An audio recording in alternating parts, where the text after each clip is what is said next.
మాజీ ఉపరాష్ట్రపతి వెంకయ్య నాయుడు చిత్తూరు. మీడియాలో వచ్చిన వార్తల పట్ల అభ్యంతరాలు ఉన్నప్పుడు నిరసన తెలియజేయవచ్చు, అంతేగాని భౌతిక దాడులకు పాల్పడడం ఎవరికి మంచిది కాదని మాజీ ఉపరాష్ట్రపతి వెంకయ్య నాయుడు గురువారం చిత్తూరులోని ఎస్పీ సావిత్రమ్మ మహిళా డిగ్రీ కళాశాల 14వ వార్షికోత్సవం జరిగింది. కార్యక్రమానికి హాజరై మాట్లాడినట పత్రికలపైన భౌతిక దాడులు, విలేకరులపైన, జర్నలిస్టులపైన భౌతిక దాడులు చేయడం కరెక్ట్ కాదు అని వెంకయ్య నాయుడు చెప్తా ఉంటాడు. ఆ తరం పోయింది సార్, మీ ట్రెండ్ పోయింది.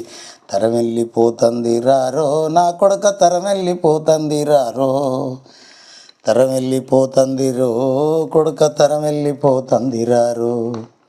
మంచి చెడుకు మధ్య భేదము లేక, మంచోళ్ళు చెడ్డోళ్ళు ఎవ్వడో తెలియక, అరే మనుషులు చంపుకుంటున్నారా కొడుకో, చంపుకుంటున్నారా కొడుకో.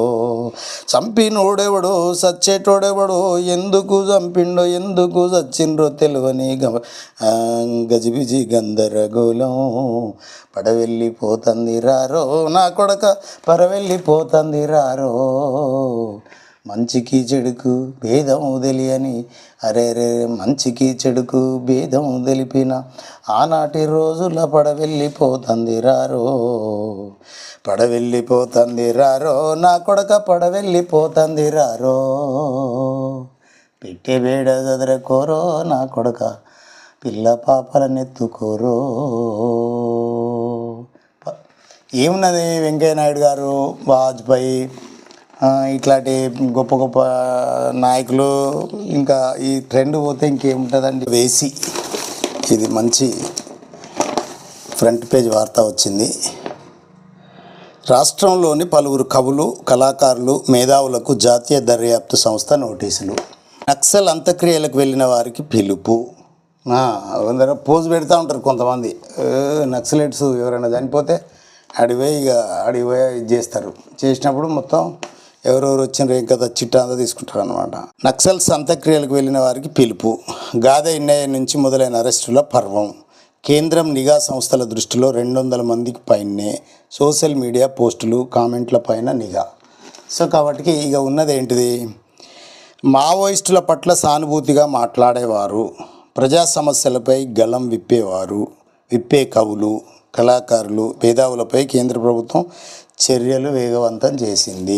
రాష్ట్రంలో అలా దాదాపు 200 మందికి పైగా వ్యక్తులపై నిఘా పెట్టి వారి కదలికలు, కార్యకలాపాలకు గమనిస్తోంది ని ప్రజా సంఘాల నేతలు ఆందోళన వ్యక్తం చేస్తున్నారు. దేశం మావోయిస్టు రహితమైందని, ఇక అర్బన్ నక్సల్స్ వంతు అని కేంద్ర మంత్రి అమిత్ షా ఇటీవల చేసిన హెచ్చరిక నేపథ్యంలో ఇదంతా జరుగుతోంది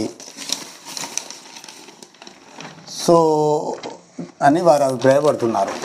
ఒక మావోయిస్టు అంత్యక్రియల సభలో ప్రభుత్వానికి వ్యతిరేకంగా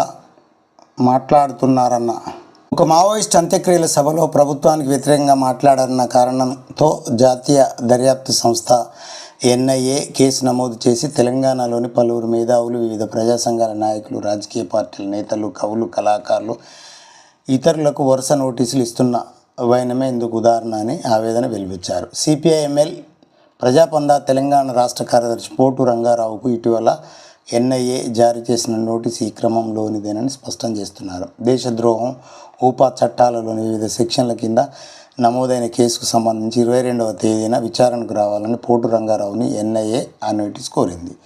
గత ఏడాది సెప్టెంబర్లో ఛత్తీస్గఢ్లో జరిగిన ఎన్కౌంటర్లో మరణించిన మావోయిస్ట్ పార్టీ కేంద్ర కమిటీ సభ్యుడు కట్టా రామచంద్రారెడ్డి అలియాస్ వికల్ప్ అంత్యక్రియలు ఆయన స్వగ్రామమైన తీగలకుంట్లపల్లిలో జరిగిన సమయంలో పలువురు ప్రజా సంఘాల నేతలు సందర్శించి అక్కడ ప్రజలను ఉద్దేశించి ప్రసంగించారు. అలా మాట్లాడిన వారిలో ఒకరైన గాదయ్య కేంద్ర హోంమంత్రి ఉద్దేశించి చేసిన కొన్ని వ్యాఖ్యల ఆధారంగా కేసు నమోదు చేసి ఎన్ఐఏ ఆయనను అరెస్టు చేసిన సంగతి తెలిసిందే. ఈ కేసులో ఆయన ఇంకా జైల్లోనే ఉన్నారు. ఇదే కేసుకు సంబంధించి ఇప్పటికే ప్రముఖ కవి నందిని సిద్ధారెడ్డి, పౌరకుల నేత గడ్డం లక్ష్మణ్, తెలంగాణ నాన్ గెజిటెడ్ అధికారుల సంఘం మాజీ నాయకుడు దేవిప్రసాద్ రవిచందర్ తదితరులు ఎన్ఐఏ అధికారులు విచారించారు. అవసరమైతే మరోసారి విచారణకు రావాలని వారిని ఎన్ఐఏ అధికారులు స్పష్టం చేసినట్టు తెలుస్తుంది. అలాగే గతంలో విప్లవ పార్టీలో పనిచేసిన వారిని, ప్రస్తుతం లీగల్ పార్టీలుగా పనిచేస్తున్న వారికి నోటీసులు జారీ చేస్తున్నారు. మావోయిస్ట్ పార్టీకి సంబంధించి కానీ, లొంగిపోయిన మావోయిస్టులకు సంబంధించి కానీ సోషల్ మీడియాలో పోస్టులు పెడుతున్న వారికి స్పందించి కామెంట్లు, లైకులు, షేర్లు చేస్తున్న వారికి నిఘా కళ్ళు వెంటాడుతున్నాయి. ప్రజా సంఘాల నేత ఆందోళన వ్యక్తం చేస్తున్నారు. సో తెలంగాణలో స్పెషల్ ఇంటెలిజెన్స్ బ్యూరోతో పాటు సైబర్ క్రైమ్స్ విభాగాలకు చెందిన ప్రత్యేక సిబ్బంది సోషల్ మీడియా ట్రాకింగ్ చాలా అయితే ఈ అర్బన్ నక్సలైట్స్ అయితే ఈ పేపర్ ఇన్ఫర్మేషన్ ఆధారంగా కవులు, కళాకారులు, ప్రజా సమస్యల మీద మాట్లాడిన వాళ్ళు సానుభూతిగా, మావోయిస్ట్ పార్టీ మీద సానుభూతిగా మాట్లాడినా, ఏమాత్రం వాళ్ళకి అనుకూలంగా మాట్లాడినా అర్బన్ నక్సల్స్. కాబట్టి అర్బన్ నక్సల్స్ అనేది ఒక పదం ఉత్పన్నమైంది. దీనివల్ల జాగ్రత్తగా ఉండాల్సిందే ఎవరైనా కూడా. అయితే ఇప్పుడున్నటువంటి పరిస్థితులు మన దేహం లోపలనే ఒక రకమైనటువంటి చర్యకు ప్రతిచర్య అట్లా జరుగుతుంది. అంటే రోగనిరోధక శక్తి ఉంటుంది మన శరీరంలో. అదేవిధంగా రోగకారక ఫ్యాక్టర్స్, రోగాలను క్రియేట్ చేసే ఫ్యాక్టర్స్ కూడా మన దేహంలోనే ఉంటాయి. సో ఈ రెండింటికి యుద్ధం జరుగుతూ ఉంటుంది. యుద్ధంలో ఏది ఎక్కువైతే అది దేహం పైన తన ప్రభావాన్ని చూపెడుతుంది అన్నమాట. రోగనిరోధక వ్యవస్థ తగ్గినప్పుడు రోగం ప్రబలిపోయి, రోగం డామినేట్ చేసి శరీరం, దేహం నిర్జీవం అయిపోయి చనిపోతుంది. అట్లాగనే ఇది యాక్టివ్గా ఉన్నదనుకోండి, రోగనిరోధక వ్యవస్థ స్ట్రాంగ్గా ఉన్నదని వాటిని కొట్టేసి తక్కువ చేస్తాయి. ఇవి దేహంలో ఉన్నట్టుగానే సమాజం లోపల కూడా దోపిడీకి, పీడనకు, అసమానతలకు వ్యతిరేకంగా మాట్లాడే స్వరాలు ఉంటాయి. సో కాబట్టి ఆ స్వరాలు గత 40-50 ఏళ్ళ కాంచి మాట్లాడినటువంటి ఆ స్వరాలు, వాటికి అనుసంధానంగా పనిచేసిన స్వరాలను ఐడెంటిఫై చేసిండ్రు. కాబట్టి వాళ్ళని రెక్టిఫై చేసేసి తగ్గించిండ్రు. సో కాబట్టి అట్లా వాళ్ళ మీద అట్లా జరుగుతూ ఉంటుంది అన్నమాట. సో కాబట్టి న్యాయ అన్యాయాలు, వెలుగు నీడలు, మంచి చెడులకు మధ్యన జరిగే సంఘర్షణ ఉంటుంది. ఆ సంఘర్షణలో భాగంగా అర్బన్ నక్సలైట్ అనే ముద్ర ఒక్కొక్కసారి స్ట్రైట్ ఫార్వర్డ్గా మాట్లాడేటోళ్ళ మీద కూడా పడుతుంది. ముక్కుసూటిగా మాట్లాడేటోళ్ళు కూడా అర్బన్ నక్సల్స్ వేసి తొక్కే ప్రమాదం ఉంటుంది. సో కాబట్టి అర్బన్ నక్సల్స్ అనే ముద్ర వేస్తున్నప్పుడు సత్యవంతులు, నిజంగా మాట్లాడేటోళ్ళు కూడా, ఇప్పుడు ఓపెన్గా మాట్లాడేటోళ్ళు కూడా, వాళ్ళు కూడా నక్సలైట్స్ లాగానే అనిపిస్తారు. సో కాబట్టి అర్బన్ నక్సలైట్స్ అనేటువంటి ముద్ర దానికి కత్తికి రెండు వైపులా పదున్నట్లుగానే ఆ నక్సల్స్ కానటువంటి వాళ్ళను కూడా నిజాలు మాట్లాడేటోళ్ళు, వాళ్ళు నిక్కచ్చిగా మాట్లాడేటువంటి వాళ్ళు, ప్రశ్నించే స్వరాలపైన కూడా ఇది ప్రయోగం చేసే ప్రమాదం ఉంటుంది. కాబట్టి నక్సలైట్స్ ముద్ర వేసుకోకుండా, అర్బన్ నక్సలైట్స్ ముద్ర వేసుకోకుండా నిజాలు నిక్కచ్చిగా మాట్లాడే ప్రయత్నం చేయాలి. మనకిచ్చినటువంటి కాన్స్టిట్యూషన్ ప్రకారం డెమోక్రసీకి లోబడి, కాన్స్టిట్యూషన్కి లోబడి, చట్టాలకు లోబడి, పార్లమెంటరీ ప్రాసెస్కి లోబడి నిజాలు నిక్కచ్చిగా లీగల్గా ఫైట్ చేసే ప్రయత్నం చేయాలి. కానీ మిత్రులారా, అర్బన్ నక్సలైట్స్ అని ముద్ర వేసుకోవద్దు, వేసుకునే పరిస్థితి రానియద్దు. ప్లస్ ఇంకా సీక్రెట్లు, రహస్యాలు, గుసగుసలు చేస్తే అది ప్రమాదం ఉంటుంది. కాబట్టి బాటమ్ టు ఓపెన్ ఉంటేనే ఇలా సమాజంలో నిలబడగలుగుతాం. కాబట్టి ధైర్యంగా, గుండె ధైర్యంతో మాట్లాడాలి. అన్యాయాలకు వ్యతిరేకంగా, ఆక్రందనలకు వ్యతిరేకంగా, దోపిడీకి వ్యతిరేకంగా మనం మాట్లాడే ప్రయత్నం చేసుకోవాలి. అందులోనే భాగంగా ప్రభుత్వాలు కూడా అర్బన్ నక్సలైట్ అనేటువంటి, అంటే మంచి వాళ్ళపైన ఒక్కొక్కసారి పడే ప్రమాదం ఉంటుంది. కాబట్టి జాగ్రత్తగా ఉండాల్సిందే. కాబట్టి అర్బన్ నక్సలైట్ అనేటువంటి మార్కు మీద పడేటువంటి ఆ స్థాయికి తీసుకొచ్చుకోకుండా ఉంటే బాగుంటుంది. సో కాబట్టి వాస్తవాలు మాట్లాడాలి, పరిణతిగా మాట్లాడాలి, అవి సమయస్ఫూర్తితో మాట్లాడాలి. అడ్డగోలుగా విరుచుకొని మాట్లాడితే కలవదు అని సంకేతాలు ఇస్తుంది ప్రభుత్వం. సో కాబట్టి అర్బన్ నక్సలైట్ కవులు, కళాకారులు, ప్రశ్నించేటోళ్ళు, సానుభూతి పరులు, సోషల్ మీడియాలో పోస్టులు పెట్టేటోళ్ళు, వీళ్ళందరి పని అవుతుంది అని చెప్తుందన్నమాట ఈ వాటి వార్త. సో ఇంకా ఏంటిది, డిప్యూటేషన్ల ఏర్పడిన ఇబ్బందులను తొలగించాలి. మంత్రి సీతక్కకు పంచాయతీ కార్యదర్శుల విజ్ఞప్తి. మొత్తం డిప్యూటేషన్ మీద మొత్తం జిల్లాకే కదిలిపోయింది కదా కార్యదర్శులు. పంచాయతీ కార్యదర్శులు డిప్యూటేషన్లతో ఏర్పడ్డ ఇబ్బందులను తొలగించాలని తెలంగాణ పంచాయతీ సెక్రటరీ, ఫెడరేషన్ రాష్ట్ర అధ్యక్షులు శ్రీకాంత్ గౌడ్, జిల్లా అధ్యక్షుడు ప్రవీణ్ కుమార్ విజ్ఞప్తి చేశారు.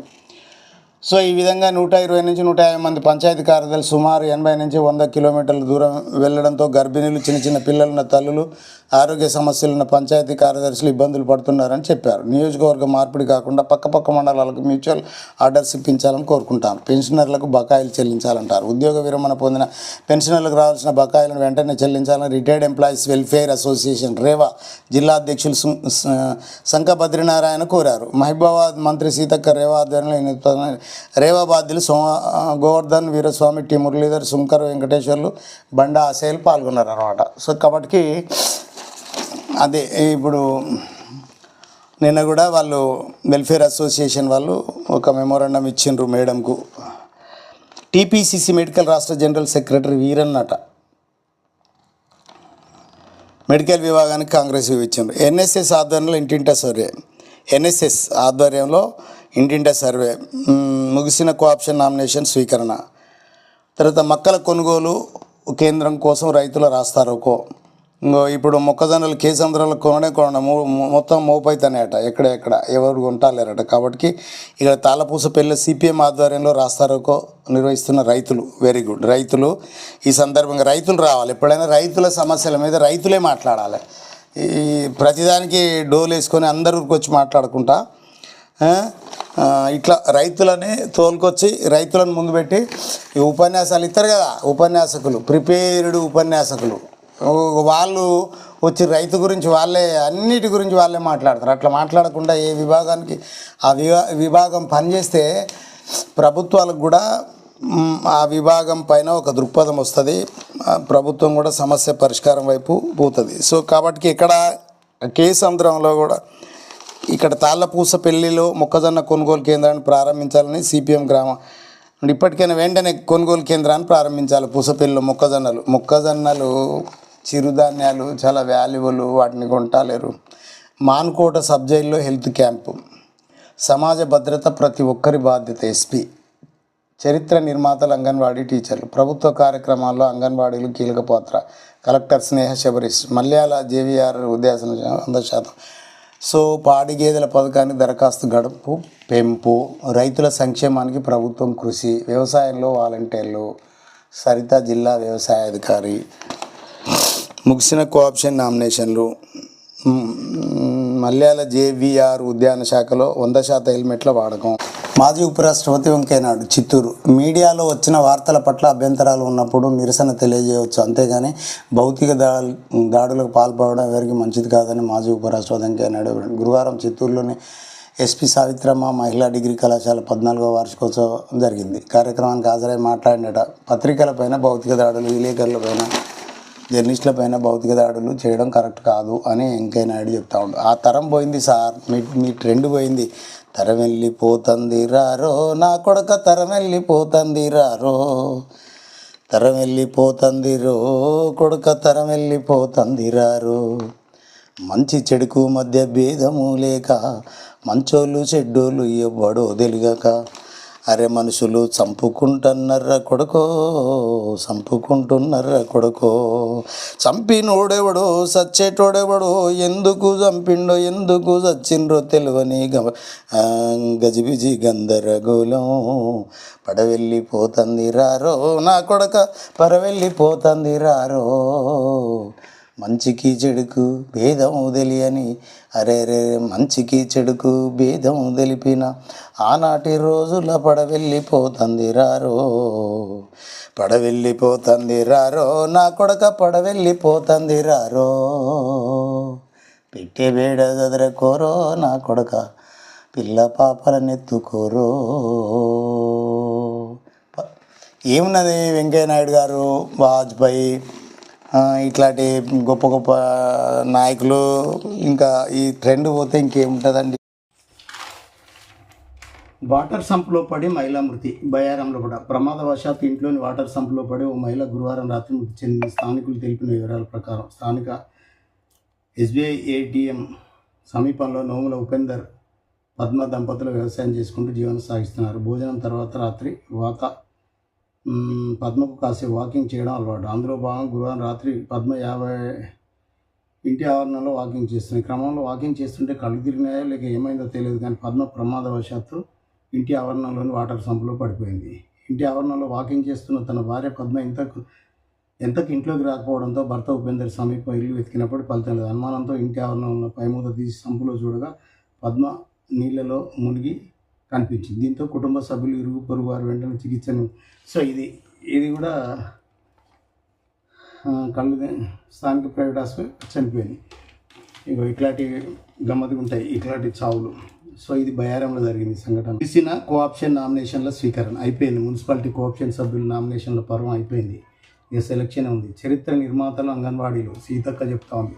రోడ్డు ప్రమాదాల నివారణకు చర్యలు చేపట్టాలి. వ్యవసాయంలో వాలంటీర్లు. పాడి గేదెల పథకానికి దరఖాస్తు గడువు పొడిగింపు. తర్వాత టీపీసీసీ మెడికల్ రాష్ట్ర జనరల్ సెక్రటరీగా వీరన్న. సో గంజాయి నిర్మూలనలో ప్రజలు భాగస్వామ్యం కావాలి. ఇది బాగుంది అంశం. ఎస్పీ గారు మంచి బహుమతి కూడా ప్రకటించిండు. ఏంటిది అది? సమాచారం అందిస్తే 5,000 చూసుకో, డెఫినెట్ అందిస్తారు. ఇప్పుడు గంజాయి నిర్మూలనలో ప్రజలు భాగస్వామ్యం కావాలని గంజాయి వినియోగదారులు సరఫరా చేసేవారికి సమాచారం అందిస్తే ₹5,000 బహుమతి ఇస్తామని ఎస్పీ శబరీష్ తెలిపారు.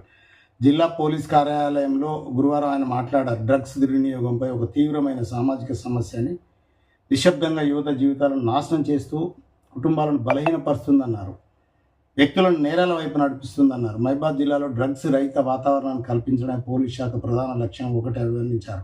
గ్రామస్థాయిలో ప్రజాప్రతినిధులు పోలీస్ శాఖలో సమన్వయంగా వ్యవహరిస్తూ గంజాయి వినియోగం లాంటి కార్యకలాపాలు ఉక్కుపాదం మోపాలని పిలుపునిచ్చారు. గంజాయి వినియోగం సరఫరాలు చేస్తే ప్రజలు తమ సమాచారం కోసం ఒక ఫోన్ నెంబర్ కూడా ఇచ్చిండ్రు. ఆ పేరును గోప్యంగా ఉంచి 5,000 బహుమానం ఇస్తారట.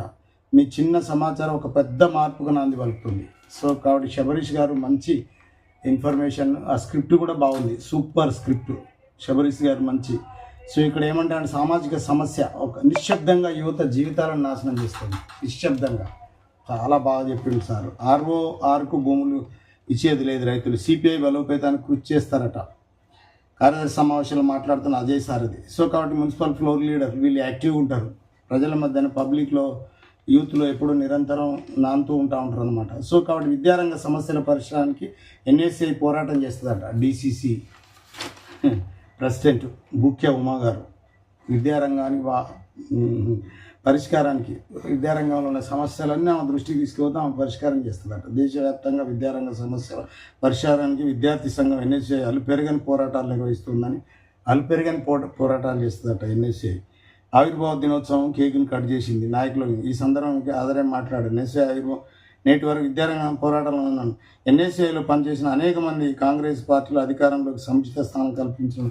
ఎన్ఎస్ఐలో బాగా పనిచేయండి, మీకు అధికారంలో ఉన్న పార్టీ మీకు సముచిత స్థానం కల్పిస్తుందని ప్రేరణ చేస్తుంది మేడం ఉమా మేడం గారు. విద్యార్థులకు స్ఫూర్తిదాయకమైనటువంటి సందేశాన్ని ఇచ్చిండ్రు. ఎన్ఎస్ఐలో చేరండి, మీకు అధికారంలో ఉన్న పార్టీ ఇస్తుందని. సో వేసవిలో నీటి ఎద్దడి లేకుండా చర్యలు తీసుకోవాలి కలెక్టర్. బాగుంది ఇది కూడా. ఇందిరమ్మ ఇళ్ళ నిర్మాణాలు పూర్తి చేయాలి. సో చరిత్ర నిర్మాతలు అంగన్వాడీ టీచర్లు, అంగన్వాడీల సమస్యల పరిష్కారానికి కృషి. రాష్ట్రంలో త్వరలో 15,000 పోస్టులు భర్తీ చేస్తుంది పంచాయతీరాజ్ స్త్రీ శిశు సంక్షేమ శాఖ మంత్రి సీతక్క. చిన్నారుల ఆలనాపాలన చూస్తూ వారికి విద్యాబుద్ధులు నేర్పి అంగన్వాడీ టీచర్లు చరిత్ర నిర్మాతలని పంచాయతీరాజ్ గ్రామీణాభివృద్ధి శిశు సంక్షేమ శాఖ మంత్రి ధనసరి సీతక్క పేర్కొన్నారు. స్క్రిప్ట్ ఇది కూడా బాగుంది, డ్రాఫ్టింగ్ బాగున్నది.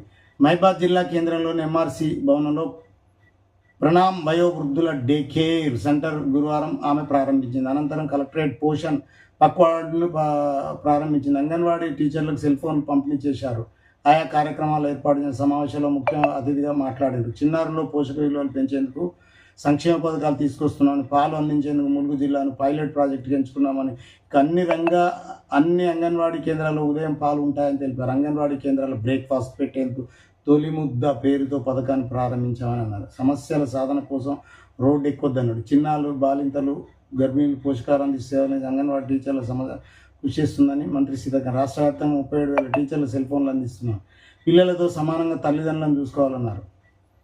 సో తమ పిల్లలతో సమానంగా తల్లిదండ్రులను చూసుకోవాలని సీతక్క సూచించారు. సరే, బాగుంది, చాలా డ్రాఫ్టింగ్ బాగుంది, సీతక్క డ్రాఫ్టింగ్ బాగుంది. ఇవాళ మాత్రం గంజాయి నిర్మూలన ప్రజలు భాగస్వామ్యం కావాలనేటువంటిది నిశ్శబ్దంగా యువకుల జీవితాలను నాశనం చేస్తుంది, తప్పుదో పట్టించేందుకు ప్రేరణ అవుతుంది. కాబట్టి సహకరించండి ప్రజలారా అని సారు బాగా శబరీష్ గారు సూపర్ మెసేజ్ ఇచ్చిండు.